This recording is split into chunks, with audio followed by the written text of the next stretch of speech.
जय गुरु जी। संगत जी गुरु जी के डिवाइन कॉल सत्संग प्लेटफॉर्म में आप सभी गुरु परिवार का हार्दिक स्वागत है। शुक्राना गुरु जी महाराज का कि उन्होंने ये सेवा मुझे बख्शी कि मैं आप सभी गुरु परिवार के समीप आके गुरु जी के कल्याण महिमा अनुभव का वर्णन कर पा रही हूँ। अनंतम शुक्राना मेरे गुरु जी महाराज का। संगत जी, आज का जो सत्संग हम लोग आपके साथ शेयर करने जा रहे हैं वो सुमित अंकल का है। बहुत ही प्यारा सत्संग है, बहुत ही डिवाइन सत्संग है। तो सभी गुरु परिवार से हाथ जोड़ के विनती है कि सत्संग को अंत तक सुने, ध्यान से सुने, पूरा सुने। जैसे कि संगत जी, मैं हर सत्संग में सभी गुरु परिवार से रिक्वेस्ट करती हूँ कि सत्संग को अंत तक सुने, ध्यान से सुने, बीच में बिल्कुल भी ना छोड़ें। संगत जी, गुरु जी महाराज हमेशा कहते आए हैं, सत्संग सुनने वाले का भी कल्याण, सत्संग करने वाले का भी कल्याण, दोनों का ही कल्याण होता है। और आधे से ज़्यादा कष्ट तो हमारे सत्संग के माध्यम से ही कट जाते हैं। संगत जी, वो परम पिता परमेश्वर के अपने ही तरीके हैं सभी संगत को ब्लेसिंग्स देने के। उसमें से एक ब्लेसिंग्स देने का तरीका गुरुजी का सत्संग सुनना भी है। संगत जी, जो समय प्रभु की चर्चा में गुजर जाए, जो समय प्रभु के सत्संग में कट जाए, वो सबसे ज़्यादा सर्वश्रेष्ठ कहलाया जाता है। इसीलिए संगत जी, मैं हर सत्संग में आप सभी से हाथ जोड़ के विनती करती हूँ कि अपनी ब्लेसिंग्स को पूरा लें, बीच में बिल्कुल भी ना छोड़ें। संगत जी, चाहे कथा हो, चाहे कीर्तन हो, चाहे प्रभु की कोई भी चर्चा हो, अगर उसे बीच में छोड़ा जाता है तो वो अधम माना जाता है।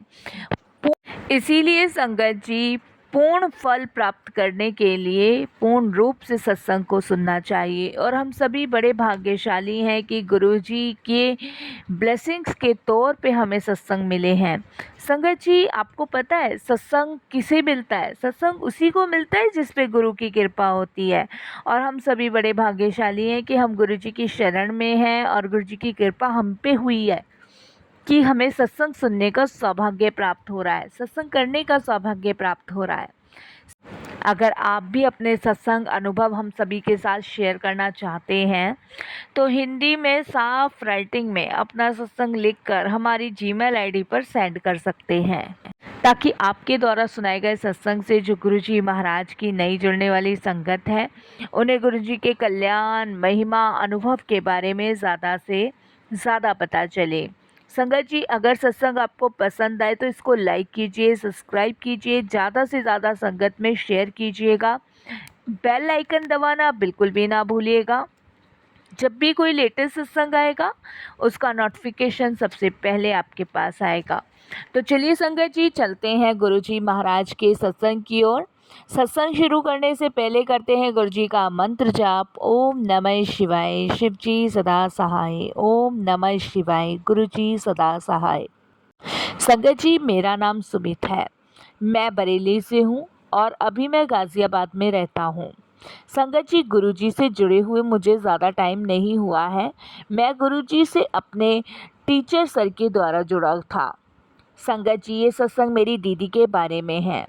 कैसे गुरुजी ने मेरी दीदी का कल्याण करने के लिए मुझे अपनी संगत चुना, इसके लिए गुरुजी का अनंतम अनंतम शुक्राना करता हूँ। संगत जी, मैं अपनी जर्नी शुरू से स्टार्ट करता हूँ। जैसे कि गुरुजी महाराज कहते हैं, जैसे कि मैंने और भी सत्संगों में सुना है कि गुरुजी हमेशा से कहते आए हैं कि अपनी जर्नी शुरू से स्टार्ट करो। संगत जी, कैसे मैं गुरुजी से जुड़ा, कैसे गुरुजी ने मेरी दीदी की सहायता करी। संगत जी, जैसे मैंने बताया था कि मेरा नाम सुमित है और अभी मैं गाज़ियाबाद में रहता हूँ। संगत जी, गाज़ियाबाद में रहते रहते संगत जी, मैं अपनी पढ़ाई और पार्ट टाइम जॉब भी कर रहा था। संगत जी, मेरी दीदी की शादी दिसंबर 2019 में दिल्ली से हुई थी।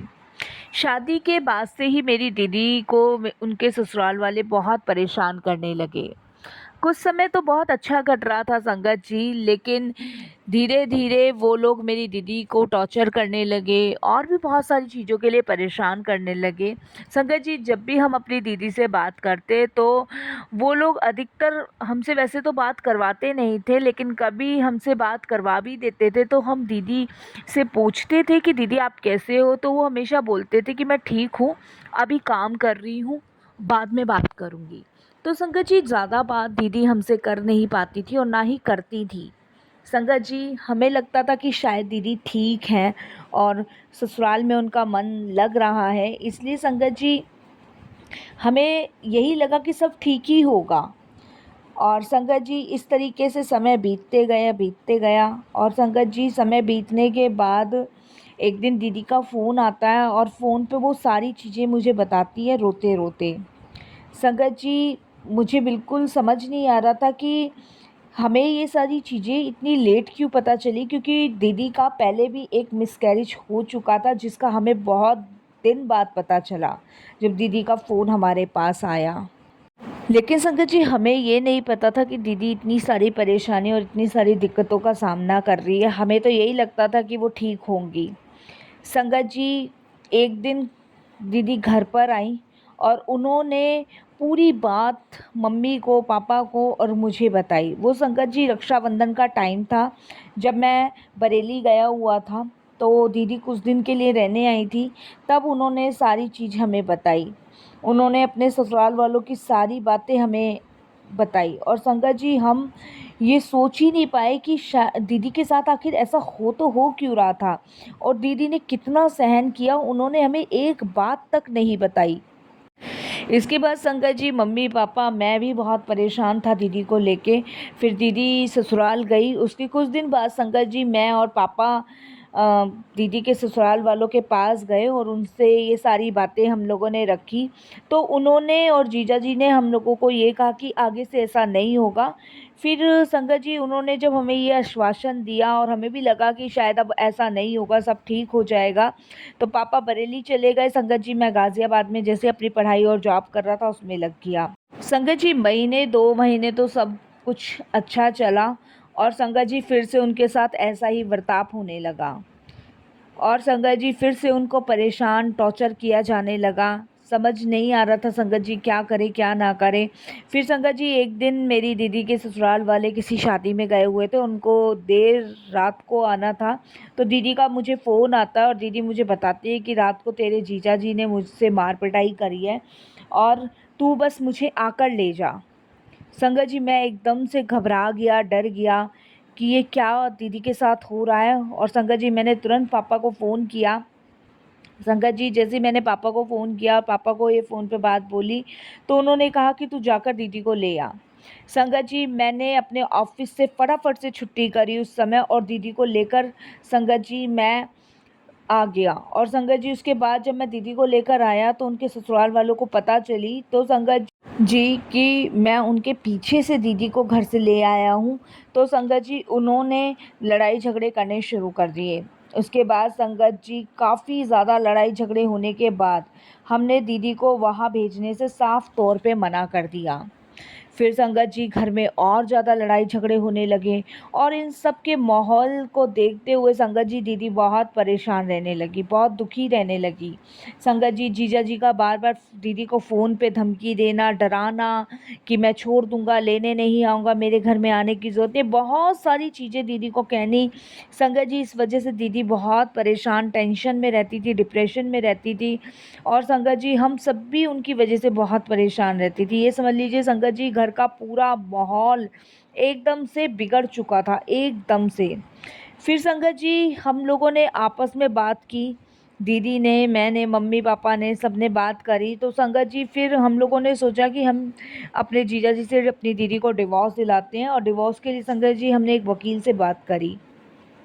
जब संगत जी वकील से बात हमारी हुई तो डिवोर्स का जो नोटिस था जब दीदी के ससुराल वालों के पास गया तो उन्होंने फिर से लड़ाई झगड़ा करना शुरू कर दिया और संगत जी इन सब चीज़ों के वजह से दीदी पूरी तरीके से टूट चुकी थी और संगत जी हम सब भी बहुत परेशान थे कि आखिर दीदी की लाइफ में ऐसा हुआ तो हुआ क्यों। संगत जी बड़े लाड प्यार से हमने अपनी दीदी को पाला था और हमारे घर की पहली शादी थी, हमने कोई कसर दीदी की शादी में नहीं छोड़ी थी। लेकिन संगत जी पता नहीं कौन से कर्मों की सज़ा मेरी दीदी को भोगनी पड़ रही थी। और संगत जी इस बीच में सबसे बड़ी बात ये थी कि उस समय मेरी जो दीदी थी वो प्रेग्नेंट थी। इस बात का संगत जी हमें बाद में पता चला। संगत जी बस कोर्ट में केस डल गया और कोर्ट में केस चलता रहा। लेकिन संगत जी इस चक्कर में मैं भी दीदी के साथ चक्कर काटता रहा। ना तो मेरी पढ़ाई हो पा रही थी और ना ही संगत जी मैं ठीक से जॉब पे ध्यान दे पा रहा था। संगत जी, इस तरीके से लाइफ बिल्कुल ये समझ लीजिए कि दिन पर दिन ख़राब होती जा रही थी और परेशानी हटने का नाम ही नहीं ले रही थी, दिन पर दिन बढ़ती चली जा रही थी। उधर मम्मी पापा दोनों बहुत परेशान थे। और संगत जी, एक दिन मैं अपनी क्लास में पढ़ाई कर रहा था और संगत जी सर अचानक से क्लास में बैठा बैठा कुछ सोच रहा था और संगत जी इधर क्लास चल रही थी क्योंकि मेरा सारा ध्यान मेरी दीदी की तरफ था। इधर संगत जी क्लास भी चल रही थी। इतने में ही सर मुझसे कुछ क्वेश्चन पूछते हैं जिनका जवाब संगत जी मैं नहीं दे पाता हूँ। उसके बाद संगत जी जो टीचर थे वो मुझे डांटते हैं और कहते हैं कि क्लास ख़त्म हो जाए तो स्टाफ रूम में आकर मिलना। संगत जी, मैं थोड़ा सा घबरा गया, परेशान हो गया, डर गया क्योंकि लाइफ में इतनी सारी चीज़ें चल रही थी और यहाँ संगत जी पढ़ाई में भी मन नहीं लग रहा था। उसके बाद संगत जी क्लास ख़त्म हुई। क्लास ख़त्म होने के बाद संगत जी मैं सर से मिलने उनके स्टाफ रूम में गया। फिर उन्होंने बोला, काफ़ी दिनों से मैं नोटिस कर रहा हूँ कि तुम्हारा पढ़ाई में ध्यान नहीं है, कोई भी क्वेश्चन का आंसर ठीक नहीं है। मैंने तुम्हारी बुक्स कॉपीज़ भी चेक करी है, कोई क्वेश्चन आंसर तुमने ठीक नहीं लिखा है, कोई मेथड तुमने अच्छा नहीं लिखा है, तो क्यों पढ़ाई में मन नहीं लग रहा है। तब संगत जी जब उन्होंने मुझसे इस तरीके से पूछा तो मैं थोड़ा सा भावुक हो गया, रो पड़ा। तब सर ने संगत जी मुझसे फिर पूछा कि तुम रो क्यों रहे हो, परेशान क्यों हो, और कोई बात है तो मुझे बताओ, टीचर हूँ, गुरु के समान हूँ, बताओ। तब संगत जी मैंने उनको सारी बात बताई और मैंने उनको ये भी बताया कि सर इस तरीके से मेरी दीदी के साथ हुआ है और मेरी दीदी इतनी परेशान है और वो प्रेग्नेंट भी है, उनका कोर्ट में केस भी चल रहा है, समझ नहीं आ रहा है क्या करे क्या ना करे। 1 तारीख पे वो लोग आते हैं, 1 तारीख पे वो लोग नहीं आते हैं और मैं दीदी को लेके कोर्टों के चक्कर काट रहा हूँ। उधर पापा भी बहुत परेशान हैं। और संगत जी, मैंने सर को ये भी बताया कि सर हमारी आर्थिक स्थिति भी ठीक नहीं है कि हम कोर्ट कचहरी में इतना पैसा खर्च कर सके। मैं तो यहाँ खुद पार्ट टाइम जॉब करके अपनी पढ़ाई भी कंप्लीट कर रहा हूँ और अपना खर्चा खुद ही उठा रहा हूँ और दीदी इस हालात में है, कैसे समझ नहीं आ रहा। तब संगत जी सर मुझे बोलते हैं, मुझे नहीं पता था कि जो सर हैं वो गुरुजी की संगत है, वो गुरुजी को बहुत मानते हैं। उन्होंने मुझे एकदम से कहा कि तुम चिंता मत करो, गुरुजी सब ठीक कर देंगे। संगत जी जब उन्होंने ये बात कही तो मैंने उनसे पूछा कि सर आप कैसे ठीक कर दोगे? तब उन्होंने कहा कि मैं नहीं ठीक करूँगा, मेरे गुरुजी हैं वो ठीक कर देंगे। तब संगत जी उन्होंने गुरुजी के बारे में मुझे बताया और कुछ सत्संग भी अपने मुझे 1-2 बताए। उन्होंने कहा कि उनकी मदर को भी कैंसर था और उनको भी किसी ने गुरुजी के बारे में बताया था। आज उनकी मदर बिल्कुल ठीक हैं और उनका कैंसर भी एकदम रिमूव हो चुका है। तब संगत जी उन्होंने मुझे बोला कि तुम अपनी दीदी को गुरुजी के दरबार लेके जाओ, मैं तुम्हें एड्रेस बताता हूँ, वहाँ जाओ, वहाँ तुम माथा टेको और मैं तुम्हें कुछ सत्संग भी भेजता हूँ और मंत्र जाप भी भेजता हूँ, तुम वहाँ जाओ और देखो सब कुछ ठीक हो जाएगा। और संगत जी उन्होंने मुझे अपने पर्स में से एक गुरुजी का पॉकेट स्वरूप भी दिया और मुझे ये कहा कि ये तुम अपनी दीदी को दे देना और कहना कि जो भी अपने मन की दुख सुख की बात हो इनको कहना। संगत जी मैंने वो पॉकेट स्वरूप दीदी को लाके दिया और मैंने कहा दीदी इसको आप अपने पास ही रखो और ऐसे से ये सर ने हमें दिया है और यहाँ पे दिल्ली में ही गुरुजी का बड़ा मंदिर भी है, तो आप मेरे साथ वहाँ चलना, वहाँ से सब ठीक हो जाता है। संगत जी दीदी थोड़ी परेशान थी, दुखी थी, तो उन्होंने एकदम से मुझे ये कहा कि भगवान ने ही तो ये सब मेरे साथ किया है, तो मैं किसी भगवान को नहीं मानूंगी, मैं कहीं नहीं जाऊंगी। संगत जी मैंने दीदी को कहा कि दीदी बस एक बार आप मेरे कहने से चलो, जब सर ने बताया है तो कुछ ना कुछ तो अच्छा होगा ही। संगत जी दीदी को बहुत समझाया मैंने, उसके बाद दीदी मानी और उन्होंने वो पॉकेट स्वरूप लिया और मंदिर में विराजमान किया, क्योंकि दीदी मेरे साथ दिल्ली ही रह रही थी संगत जी, गाज़ियाबाद में, क्योंकि हमें कोर्ट जाना पड़ता था। और संगत जी मम्मी भी मेरे साथ गाज़ियाबाद ही रह रही थी, पापा बरेली में थे। तो संगत जी मैं, मम्मी और दीदी हम तीनों के तीनों संगत जी गुरुजी के दरबार गए। जब हम गुरुजी के दरबार गए तो संगत जी हमारा कनेक्शन गुरुजी से नहीं बना। हम वहाँ गए, संगत जी माथा टेक के हम आ गए, और लेकिन हमारा कनेक्शन गुरुजी से नहीं बना। जैसे मंदिर बहुत सुंदर था, हमें कुछ पता नहीं था, लेकिन सर ने मुझे सब कुछ बता दिया था, और वहाँ माथा टेका, लंगर किया, और संगत जी उसके बाद हम घर आ गए। हमारा संगत जी कनेक्शन गुरुजी से उस समय इसलिए नहीं बना क्योंकि हमारी लाइफ में परेशानी ऐसी की ऐसी ही चल रही थी, और दीदी वैसी की वैसी दुखी थी। तो मुझे लगा कि शायद कुछ नहीं होगा, लेकिन संगत जी वो हमारी गलत फहमी होती है। हमारे कर्म काटने के लिए गुरुजी कहते हैं कि संयम रखो, पेशेंस रखो, ये बहुत बड़ी चीज़ है। संगत जी इसी तरीके से करीबन 15 दिन पहले हम गुरुजी के दरबार गए थे, और उसके बाद हम 15 दिन तक गुरुजी के दरबार नहीं गए, ना याद किया, ना ही संगत जी जो लिंक सर ने भेजे थे मैंने सत्संग सुने, कुछ नहीं करा। संगत जी फिर उसके बाद मेरी दीदी की तारीख थी कोर्ट में, और वकील का फ़ोन आता है। वकील का जब फ़ोन आता है तो उसके बाद संगत जी हम लोग वकील के पास जाते हैं, और संगत जी उस दिन भी, जिस दिन कोर्ट की तारीख लगी थी, उस दिन भी संगत जी जीजा जी नहीं आए। संगत जी ना उनके ससुराल वाले आए, ना जीजा जी आए, और उस दिन भी हम खाली हाथ आए। और संगत जी 1 महीना हमारा यूं ही ख़राब हो गया, और कम से कम 1 तारीख में संगत जी 2 से 3 हज़ार रुपये हमारे उठते ही उठते थे। बहुत परेशान थे संगत जी, दीदी बहुत दुखी थी। गुरुजी के बारे में संगत जी हम उस समय तक भूल चुके थे। उसके बाद संगत जी फिर अचानक से मेरे फ़ोन पे अचानक से गुरुजी का मंत्र जाप चलता है, जब मैं दीदी को लेके अगली तारीख पे जाता हूँ। मुझे नहीं पता संगत जी क्या से बजा, क्या हुआ मुझे नहीं पता, लेकिन जो सर ने मुझे मंत्र जाप दिया था वो अचानक से संगत जी बजता है। मैं ऑटो में था, मम्मी भी ऑटो में थी, दीदी भी थी, और दीदी कहती है कि ये मंत्र जाप फिर से चला बैठा। संगत जी मैं दीदी को कहता हूँ दीदी मैंने नहीं चलाया, अपने आप चला है।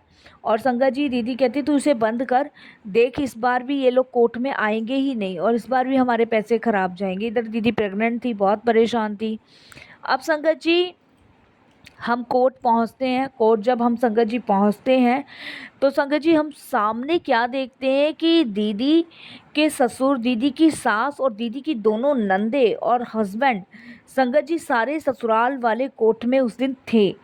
और संगत जी जब जज के सामने सबकी पेशी होती है तब हम देख के अचंभित हो जाते कि ये जब से हमने कोर्ट में केस डाला है, ये 1-2 तारीख पे आए हैं, उसके बाद से ये आई ही नहीं है, और ये आज संगत जी हम देखते हैं और देख के हैरान हो जाते हैं। और संगत जी इतने में मेरे मुंह से दीदी के लिए निकल जाता, देखा उस मंत्र का जाप का कमाल है जिसे आप मान नहीं रहे थे।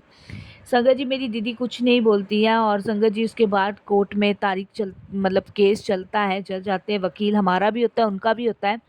जब संगत जी सारी बात, सारी सुनवाई होती है, तो संगत जी मेरे जीजा जी अचानक से कहते हैं कि मैं तो रखना चाहता हूँ, मेरी पत्नी है और मैं इसे रखना चाहता हूँ, ये रहना नहीं चाहती है। संगत जी हम कोर्ट के सामने सारी चीज़ें बताते हैं कि ऐसे ऐसे बात है, और संगत जी उसके बाद जो फैसला होता है वो दीदी के हक़ में होता है। और संगत जी जब दीदी के हक़ में वो फ़ैसला होता है, तो संगत जी मेरे को तो ये समझ ही नहीं आ रहा था, इतने समय से चीज़ें पलट नहीं रही थी और ये एकदम से पलट कैसे गई। जीजा जी इतनी आराम से दीदी से बात कर रहे हैं, कोर्ट के सामने हर चीज़ को मानने को तैयार है। कोर्ट ने दीदी की कस्टडी लेने के लिए भी कहा, जीजा जी मान गए। कोर्ट में जज साहब ने ये कहा कि आपको लिखित में देना पड़ेगा अगर कुछ भी लड़की को होता है। सब कुछ संगत जी जीजा जी और उनकी फैमिली एग्री हो गए, और यहाँ तक कि संगत जी उनकी सास ससुर ने ये भी कह दिया कि हमें कोई ऐतराज़ नहीं है, और हमारा जो ऊपर का फ्लोर है बहू अपना ऊपर बनाए खाए, हमें कोई मतलब ये सारी चीज़ें संगत जी बहुत अचंभित लग रही थी। क्योंकि जब वो पहली दूसरी तारीख में आए थे तब वो उल्टा उल्टा ब्लेम ही दीदी पे लगाए जा रहे थे, और जीजा जी ने भी उस समय डिवोर्स के लिए हाँ भर दी थी। और संगत जी हम नहीं चाहते थे कि डिवोर्स संगत जी हो, क्योंकि इस समय दीदी प्रेग्नेंट थी। क्योंकि हमने केस ताव में आके जल्दी में आके डाल तो दिया था, लेकिन हमें बाद में पता चल दीदी प्रेग्नेंट है। तो कहीं न कहीं संगत जी हम थोड़ा-सा डर रहे थे, घबरा रहे थे कि रिश्ता ना टूटे, और दीदी भी उधर परेशान थी। उसके बाद संगत जी कोर्ट ने हमें फिर अगली तारीख दे दी कि अभी-अभी आप लोग सोच लो, समझ लो, उसके बाद हम फैसला करेंगे। संगत जी अगली तारीख पर मैं दीदी को कहता हूँ दीदी ये सब गुरुजी की वजह से हुआ, आप मानो या ना मानो। तो दीदी कहती है लग तो मुझे भी रहा है, उसके बाद संगत जी हम लोग जो है मम्मी, मैं और दीदी, हम सब के सब कोर्ट के बाद अगले दिन गुरुजी के दर्शन के लिए गए। मंगलवार का दिन था संगत जी वो। जब दर्शन के लिए संगत जी हम वहाँ गए, हमने माथा टेका, हमें बहुत अच्छा लगा। मतलब जितनी हमारी, जब हम फर्स्ट टाइम गुरुजी के दरबार गए थे, जितनी सारी हमारे पास टेंशन थी उस समय नहीं थी जब हम सेकंड बार गुरुजी के दरबार गए। उसके बाद संगत जी हमने माथा टेका, दीदी वहाँ पे बहुत रोई गुरुजी के आगे। और उसके बाद संगत जी फिर हम घर आए। घर आने के संगत जी करीबन आधे एक घंटे बाद जीजा जी का फ़ोन आता है और वो एकदम से दीदी को कहते हैं कि मुझे माफ़ कर दे और आगे से मेरे से कोई ऐसी भूल गलती नहीं होगी। हम अपनी फैमिली को अच्छे ढंग से चलाएँगे, अच्छे तरीके से बसाएँगे। ठीक है, गलती अनजाने में मेरे से जो भी हुई है मुझे माफ़ कर दे, लेकिन मुझ में, मेरे परिवार में बुद्धि आ गई है और तू घर वापस आ जा। संगत जी लेकिन हमें कोर्ट ने दूसरी तारीख दी हुई थी, तो हम ऐसे दीदी को नहीं भेज सकते थे। तब संगत जी मम्मी ने जीजा जी से बात करी और उन्होंने कहा कि कोर्ट में दूसरी तारीख है, तो आप थोड़ा-सा सब्र कीजिए, जो भी कोर्ट फ़ैसला लेगा हम उसी के मुताबिक अपनी बेटी को भेजेंगे। उसके बाद संगत जी हमारी अगली तारीख पड़ी और अगली तारीख पे संगत जी कोर्ट में पेशी हुई। जीजा जी, उनकी पूरी फैमिली आई थी और संगत जी उस तरीके से वहाँ पे सहनामुती हुई और संगत जी वहाँ पे जज साहब की सारी बात मेरे जीजा जी ने मानी। लिखित में भी उन्होंने दिया कि आगे से कोई भी दिक्कत परेशानी नहीं होगी। तब संगत जी हमारे वकील ने भी कहा कि एक चांस दे देना चाहिए। तो संगत जी उसके बाद हमने ये चांस जिया जी को दिया और गुरुजी की कृपा इतनी हुई संगत जी कि उसके बाद मेरी दीदी का घर बिल्कुल ठीक ठाक बस गया। संगत जी अब तो मेरे जीजा जी भी और उनकी फैमिली भी गुरुजी को मानते हैं। और संगत जी फिर जीजा जी का हमारे घर आना हुआ, तब हमने गुरुजी के बारे में उनको बताया और गुरुजी के दर्शन करवा के आए। और संगत जी बिलीव मानिए कि गुरुजी की कृपा से आज मेरी फैमिली सब खुशहाल है। इधर मेरी पढ़ाई भी अच्छी चल रही है, इधर मेरी जॉब भी अच्छी चल रही है। तो सच में संगत जी हम जो है ना सोच नहीं सकते, उससे कहीं ज़्यादा गुरुजी हमें देते हैं। नहीं तो संगत जी इस कदर हम लोग टूट चुके थे कि मैं बता नहीं सकता कि दीदी के साथ ये सब होने के बाद हम इतने परेशान थे बहुत। आज मेरी दीदी का बहुत अच्छे से ख्याल रखा जाता है। मेरी दीदी के पास संगत जी एक बेटा भी है और संगत जी शुक्राना करते हैं हम गुरुजी का, बहुत-बहुत शुक्राना करते हैं कि गुरुजी हमारे जीवन में पधारे। और मैं सर का भी बहुत-बहुत शुक्राना करता हूँ कि उन्होंने गुरुजी के बारे में हमें बताया। और संगत जी ये तो खैर एक माध्यम गुरुजी बना देते हैं। जब गुरुजी को अपनी संगत को जोड़ना होता है तो वो किसी न किसी तरीके से, किसी न किसी माध्यम से अपनी संगत के रूप में हमें चुन ही लेते हैं। इसके लिए मैं गुरुजी का बहुत-बहुत शुक्राना करता हूँ। संगत जी सत्संग तो बहुत सारे हैं, बस ये है कि अब मैं वाणी को विराम देता हूँ। कोई भी मेरे से भूल-चूक हो, कैसी भी हो, संगत जी माफ़ कीजिएगा। फिर गुरुजी की आज्ञा होगी मैं सत्संग शेयर करूँगा। बहुत-बहुत शुक्राना मेरे गुरुजी महाराज, कोटि दान शुक्राना। अगर कोई भी गलती हो, कोई भी भूल हो गुरुजी, हमें क्षमा करना। मंत्र जाप से वाणी को विराम देता हूँ। ओम नमः शिवाय, शिव जी सदा सहाय। ओम नमः शिवाय, गुरुजी सदा सहाय। जय गुरुजी, शुक्राना गुरुजी, अनंतम शुक्राना गुरुजी। जय गुरु जी। संगत जी बहुत ही प्यारा सत्संग था, बहुत ही ब्लेसिंगफुल सत्संग था, बहुत ही डिवाइन सत्संग था। बस यही अरदास करूँगी गुरु जी से कि सर्वदा भला करे, पूरे विश्व का कल्याण करे, सबको अपनी सेवा सिमरन भक्ति की दात बख्शे और ऐसे ही गुरु जी सबको ब्लेस करते हैं, सब पे अपनी कृपा बनाए रखें। जय गुरु जी, शुक्राना गुरु जी, अनंतम अनंतम शुक्राना गुरु जी।